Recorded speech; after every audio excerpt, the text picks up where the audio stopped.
Lion की दहाड़। एक अमेज़न की तरह छोटा सा जंगल था जिसमें सारे पशु पंछी मिलजुल के रहते थे।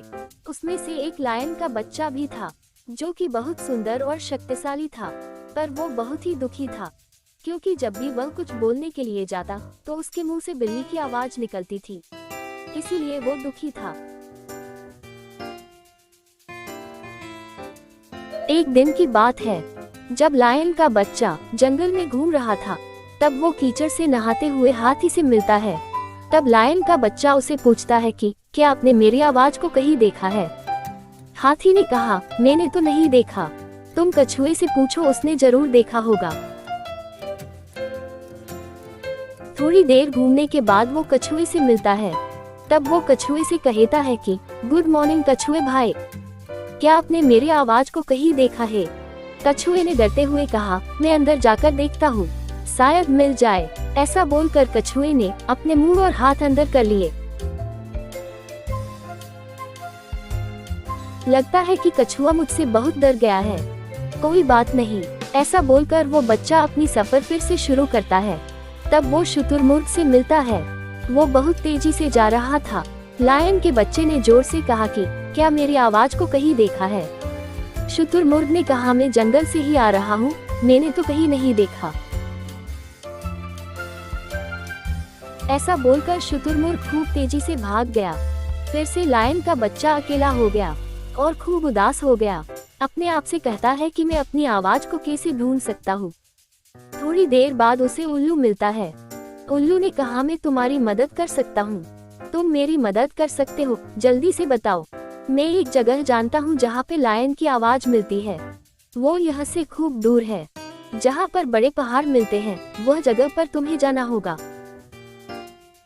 मुझे नहीं लगता कि लायन के लिए यह रास्ता डरा देने वाला होगा, इसीलिए तो सभी जंगल के पशु पंछी तुमको बड़ा और बहादुर मानते हैं।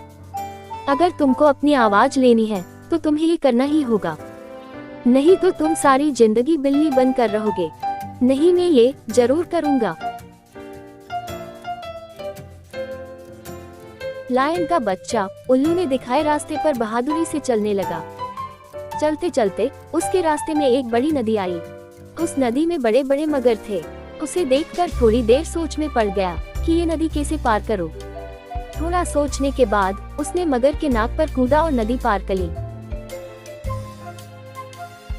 वो खूब बहादुरी से ये पड़ाव पार कर लेता है और वह अपने आगे के रास्ते पर चल पड़ता है। थोड़ा चलने के बाद उसके सामने बड़ी सी खाई आ जाती है। उस खाई के सामने ही बड़े बड़े पहाड़ नजर आ रहे थे। अब वो मन ही मन कहने लगा, अब मैं क्या करूं? वो थोड़ा सा पीछे गया और खूब तेजी से भागा और खूब सुंदर तरीके से छलांग लगा दी और उसने खाई को पार कर लिया। वो अपने आप को एक खिलाड़ी की तरह देखने लगा और बोला कि ये तो बहुत आसान था, और मुस्कुरा के फिर से चल पड़ा। अब वो पहाड़ के खूब नजदीक आ गया था। तभी भैंस का झुंड उस बच्चे और पहाड़ के बीच में आ गया। भैंस का झुंड बहुत तेजी से जा रहा था, तो बच्चे ने खूब प्यार से कहा, क्या तुम सभी मुझे इस पहाड़ तक जाने दोगी? तभी भैंस के झुंड में से एक ने घूरते हुए कहा, बच्चे यहाँ से चले जाओ वरना चूहे की तरह कुचले जाओगे। ये सुनकर लायन के बच्चे को अच्छा नहीं लगा, जिसकी वजह से उसके अंदर से आवाज निकलती है और ये देखकर सभी भैंस अचंभित हो गई और उसको रास्ता दे दिया। अब लायन का बच्चा उस पहाड़ तक पहुंच गया और वहां जाकर वो देखता है कि वहां पर तो कोई नहीं है। उल्लू फिर से दिखाई दिया। मैंने कहा था ना, बच्चे ने कहा, एक मिनट रुको और बताओ क्या? तब उल्लू ने कहा, तुम्हारी आवाज वापस आ गई है, इसका मतलब मेरी आवाज मेरे अंदर ही थी और मैं बाहर ढूंढ रहा था। उल्लू ने कहा, अब तुम इस जंगल के सबसे ताकतवर और खूब सुंदर राजा बनोगे। अब मैं खूब तेजस्वी दिखाई देता हूँ, आखिरकार मेरी आवाज वापस आ ही गई। बच्चा बहुत खुश हो गया क्योंकि वो अब बिल्ली नहीं, लायन का बच्चा था। इस कहानी से मिलता हुआ बोध, वैसे ही बच्चों आप भी सब कुछ कर सकते हैं। आपको जो भी करना है उसकी ताकत आपके अंदर ही होती है, जिस तरह लायन के अंदर थी।